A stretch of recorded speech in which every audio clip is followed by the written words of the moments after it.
If someone says we can't do something, then that's when we start doing it.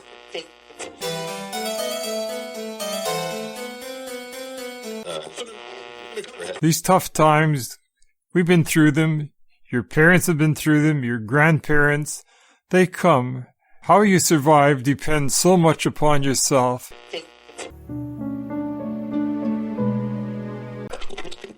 Those are the moments you appreciate.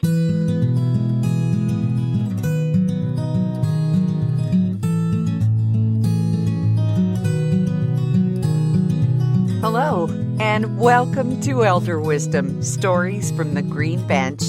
I'm Erin Davis, and I'll soon be joined by 86-year-old Lloyd Hetherington, who's an educator, theologian, published writer, father, grandfather, and widower. But to me, he's a wonderful co-host. Now, Lloyd doesn't have a far commute to the bench. He resides near a real one. And this one, our podcast, is a virtual perch for us to be joined by fascinating people, of which Schlegel Village's retirement and long-term care residences is just bursting. How lucky we are. Now, there's an old saying that if not for the weather, we'd have nothing to talk about. Here at Elder Wisdom, we know that's not true, but today, we're meeting a woman who loves not only to talk about the weather, but to explain it to those who want to know. And these days, with all the changes going on, that'd be pretty much all of us, right?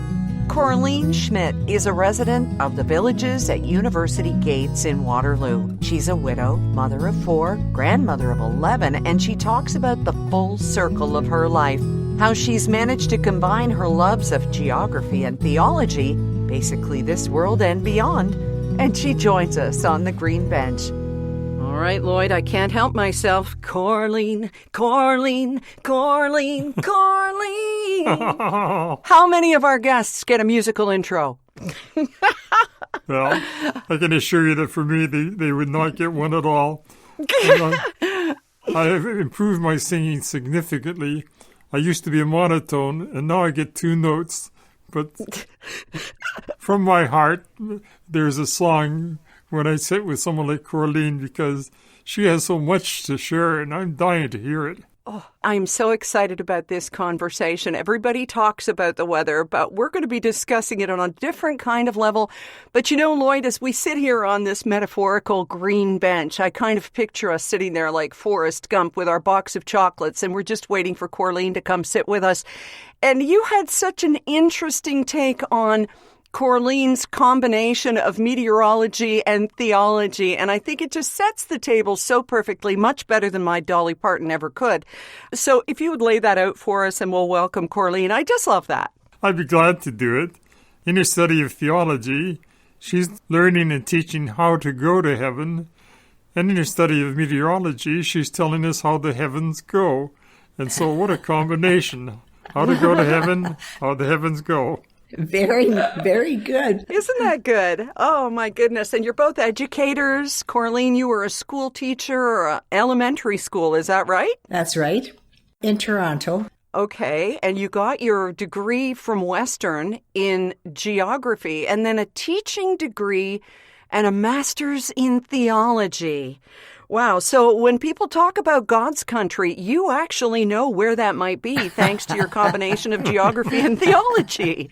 Yeah, the master's degree is in theological studies. Okay. Okay, yeah. I'm not a Reverend Korleen. I'm Pastor Korleen Schmidt.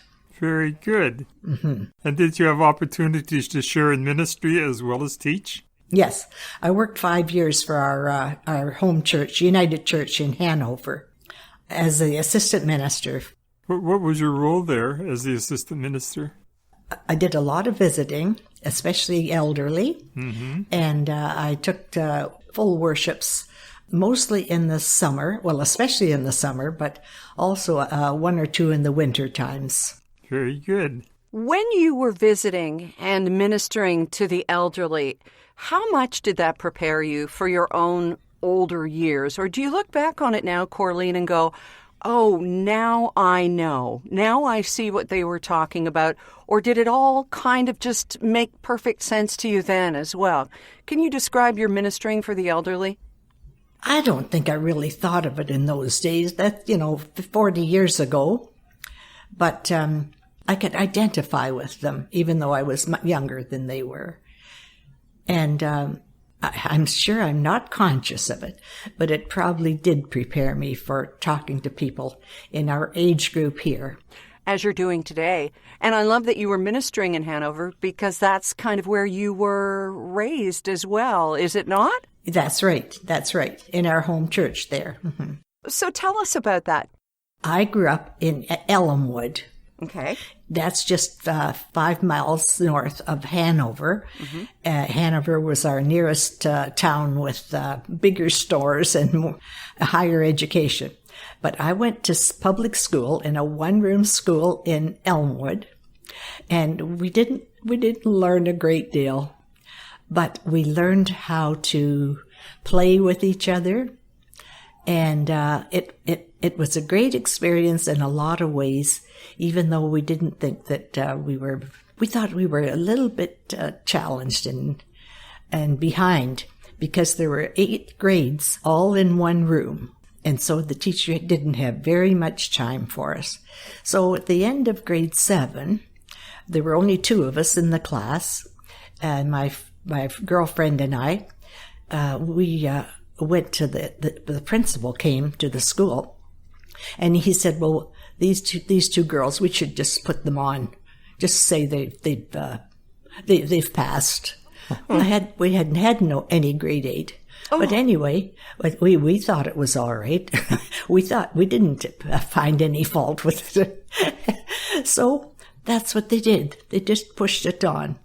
Well, then we got into high school, and we found that there were quite a few things in the science class that we'd missed out on that grade 7 course. Oops. Anyway, we managed to get our education anyway and carried right on with it through our lives. When you talk about the one-room schoolhouse, and that's interesting because in the podcast prior to this one, we spoke with Ross Morton, and he wrote all about his schooling and his education also in a one-room classroom.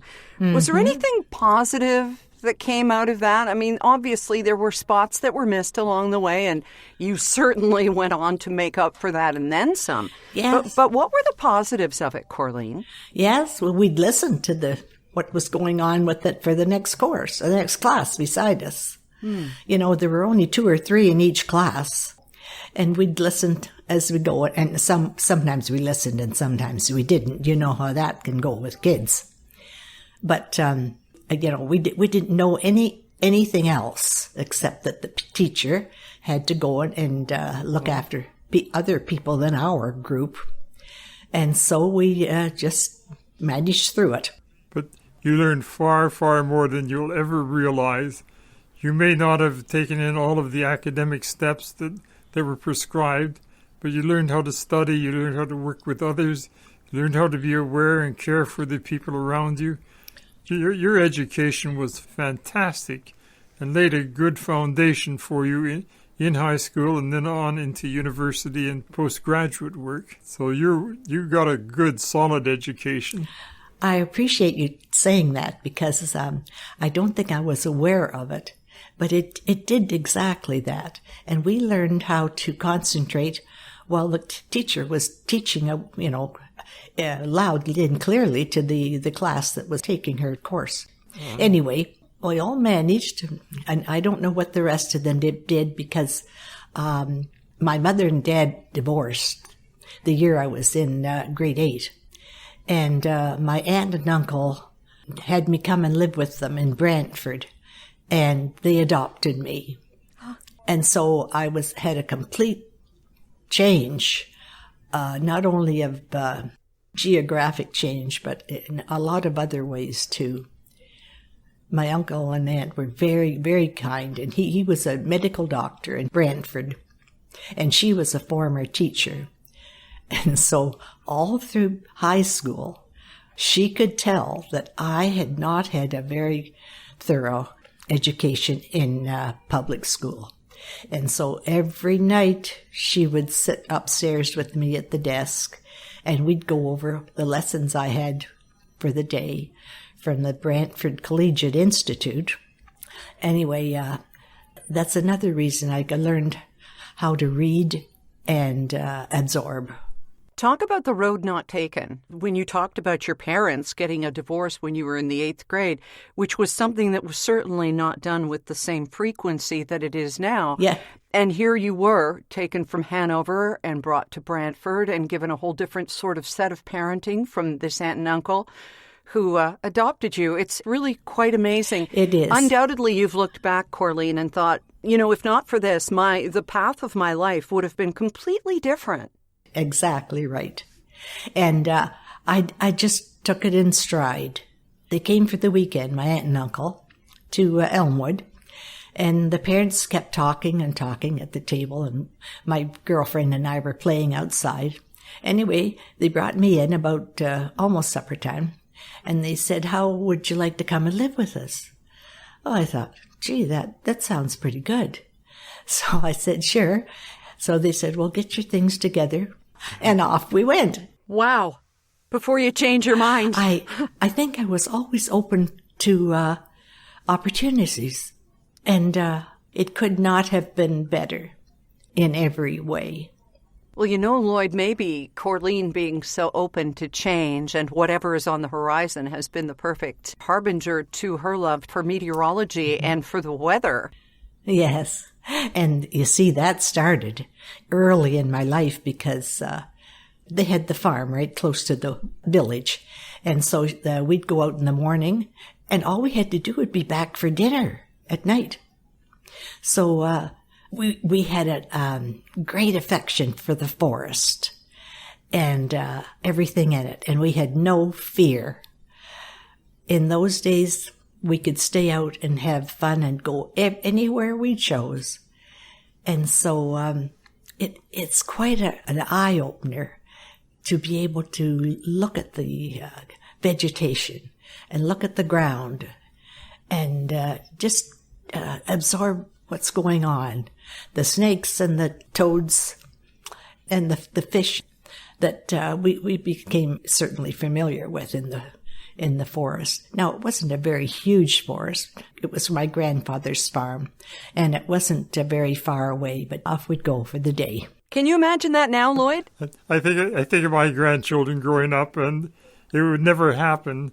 Although when I was a kid, I shared many of the same experiences because where I lived, there was a swamp next door, and again, we disappeared after breakfast with the understanding we'd be back for lunch, and there was the creek and the toads and the snakes and everything. Yes.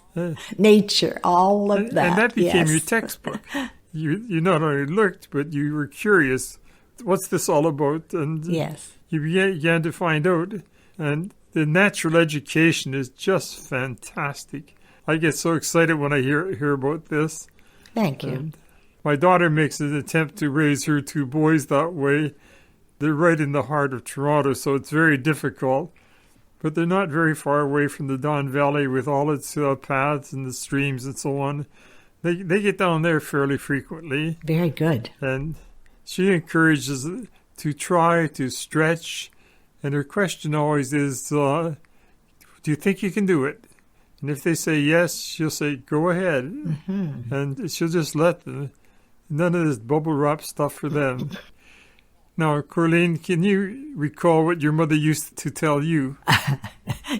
She'd always say, use your head. Oh, I like that. Yes.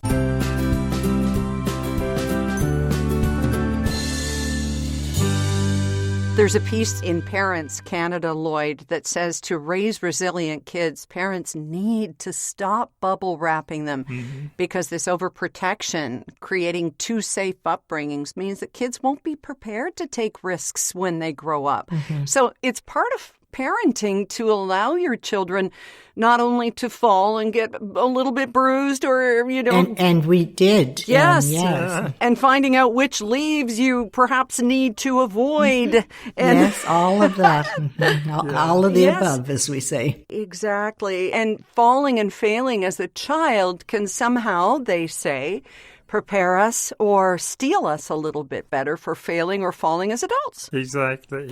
I believe it. Yeah. Yes. Scrapes, I thought my knees would never survive. I had a new bicycle, and I wasn't very good at it. And of course, we had to go down across the tracks between where we lived on the farm and the school. All kinds of times I fell on those tracks. I got so many scrapes, etc. And now parents would be apoplectic at the thought of children even near a railroad track. Yeah. There is a middle place, though, isn't there? I'm not meaning to ridicule parents, especially as a grandparent myself of two. You know, as Lloyd, you're a grandparent, and so are you, Korleen, where we never want anything bad to happen to these precious children. But where's the middle ground? What do you think, Korleen? Oh, yes. We were so free. And we learned that when the train, there was only one track. And so we knew when the train was coming along twice a day. When it was coming, we'd always get into the ditches. And the trainmen, they didn't really want us to play right there. Mm-hmm. And so they'd send the steam in our direction. Oh, my. Well, we'd be far enough away, but it said to us, don't get too close, you know. Yeah, because that would be terribly traumatic for them, too, to have to encounter a child on the tracks like that. Something you'd never get over, right? That's right. Wow. Well, let's switch tracks a little bit here and talk about the weather. So tell us, Korleen, what fascinates you about the weather? I mean, we all are watching our apps or the Weather Channel or whatever happens to be on, but your interest seems to go kind of above and beyond. Changes. I love it because it's constant changes. You never know what's going to happen because there's so much going on up there with the winds from the west and meeting the winds from the east. It's such a turmoil that I always say our weathermen do a fantastic job giving us such a good picture of what's expected for the day. And they go into detail that a lot of us just sort of gloss over. As long as we know what it's going to be sunny and we don't need to take your rain gear with you. And this part of your geography degree was studying weather patterns. So obviously you know now that things are getting really different. I saw a story a couple months back about NASA saying that the moon is wobbling on its axis a little bit. And so now it's going to mean increasing floods and all of these things that, you know, it used to be the weather forecaster was the person who was kind of the comic relief in the newscast. But now, you know, you've got your degree in meteorology, you're a scientist, and people are really relying on what you know. Oh, yes. So tell Lloyd and me how your degree in geography has fed your knowledge about meteorology and the weather and your curiosity. I think it integrated together sort of automatically. We traveled the world, and so we were always interested in what weather was happening wherever we were visiting. Mm-hmm. We did visit 50 different countries, so we've been around. And just for example, when we were in Australia, we were happy to be there 3 weeks at least.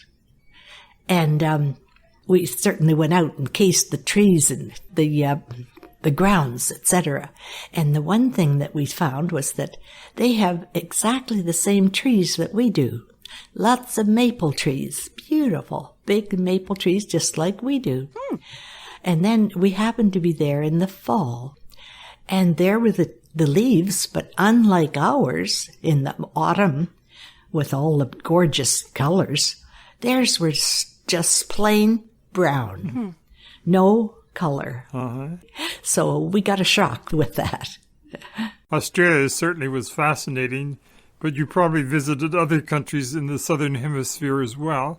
Do you have any other country or countries that resonate with you now that you'd like to share with us? Well, you know, sometimes when I say yes, we have been around the world, people will say to me, have you been to Antarctica? And I say, no, almost around the southern, in the middle, what I call it, around the world. Right. Easy access. And, you know, this is in the 1960s, 70s, 80s, 90s, when it was easy travel. Right. All you did was buy your ticket and get on the plane and off you go. Yeah. There was no question about being safe. And we got into lots of places that it was just a little iffy. And we managed with the help of friends and the people we lived with or were with there, that nothing untoward happened. Right. Did you buy what was called a one world ticket that allowed you to circle the globe? As long as you traveled always in the same direction, you could stop wherever you wanted as often as you wanted. And the ticket was good for a year. No. That's amazing, Lloyd. Yeah. That's lovely. It's a wonderful way to go. Yeah, let's do it. What do you say, Korleen? Yes, it's a wonderful way to go. Yeah, my wife and I did it in the year 2000, and we literally circled the globe. We traveled from Toronto to Vancouver, to Hawaii, Auckland in New Zealand, to Australia, several places, then several places in Africa, and then back to England, and then home. Wow. Any in China? Japan? No, I haven't done China, Japan. I've not done South America. I've concentrated more or less in the sort of the middle belt. A little easier access. Were you in Egypt? Have you been to the Holy Land? No, I missed the Holy Land and Egypt both. I see. I did a lot of travel in Africa itself, though. Oh, yes. Mm-hmm. I was in Tanzania, Zambia, South Africa, Botswana. Oh, very good. Kenya. Yes, I have too. My adopted parents went to Africa on a furlough and stayed for a year or two there in Zambia. And so we were always interested in everything that was going on in that area. And Lloyd and I never did get right into Zambia, even though it seemed as though we were there. I was in the southern province of Zambia for 11 years. Oh, I see. Aha. Well, anyway, my uncle took a furlough there and stayed while the doctor was there. And so he took the doctor's place because the doctor was 5 years overdue his furlough. Right. So anyway, that's the kind of people they were. Right, right. I think it's tremendously sad for people who do not have the opportunity, whether it's financial or even the curiosity to travel. Mm-hmm. Because here you are, you both are talking about places most folks couldn't find on a map or dream of. I can tell you, I've been to Egypt. You haven't missed anything. Everything's old. No, I'm kidding. It was spectacular, and I so want to go back. But of course, it all depends on the world, the political climate as much as anything. But Right. doesn't travel broaden your horizons? And you're not just that, but your understanding of your fellow human in so many ways. Yes. In Hanover, my husband and his friend, they went to that high school together, and Barry went on to be a minister.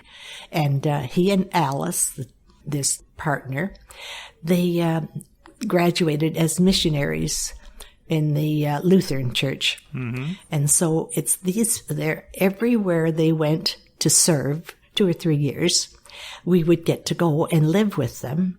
And so we had great times in Africa and Bali and Germany and Guyana. It's such a marvelous experience, isn't it? When you get into a country and get past the little tourist traps and get to see what life is really like there. What an eye-opener it is. You see the real Africa once you get onto a mission station, for instance. Oh, yes. And I want to tell you about one thing in Africa. Barry would go and make rounds to the people in the area, and we'd get in the car, air-conditioned van, and off we'd go for the day. And so every once in a while along the road, they're usually paved, not very wide, we'd be watching out the window. So all at once, some people would be on the road up ahead of us, and Alice would roll down the window and stick her head out, and she'd say, as we passed them, "What news? What news?" Oh. And they'd tell her who was sick, or they all knew Barry, pasta. They'd call him a pasta.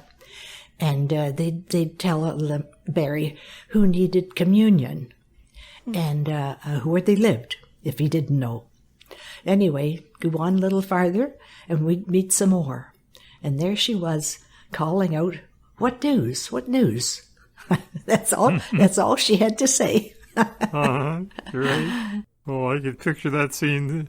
It's a very familiar one to me as well, where you travel along that narrow strip of pavement, and people do not realize that the main highways in many African countries were made up of a single strip of pavement. Or no pavement at all. No pavement most of the time, but if they were paved, it was a single strip. And when you had oncoming traffic, you just hit the shoulders and got around each other and carried on. Yes, or the donkeys or whatever's on the road. Yeah. Yeah. And one time we were invited, because of being Beth Allison Berry, for dinner in the jungle. So we went, and they'd made a big clearing, and they had chair for us to sit.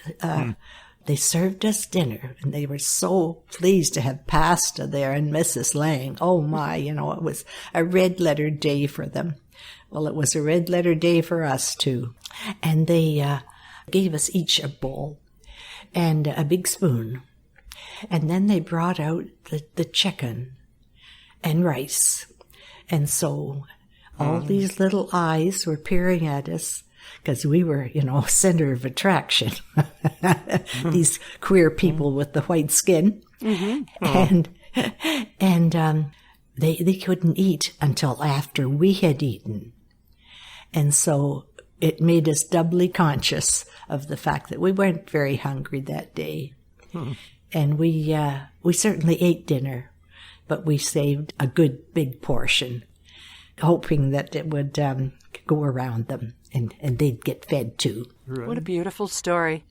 And really a perfect note on which to wrap this up, because this has been a veritable feast, being able to share this time with you, Korleen, and to take you from that girl with the scraped knees and falling on her bike and going through that laneway in the farmer's path and field and quote-unquote forest in the back to the jungles of Africa, and being able to sit and enjoy a modest but so appreciated feast with people.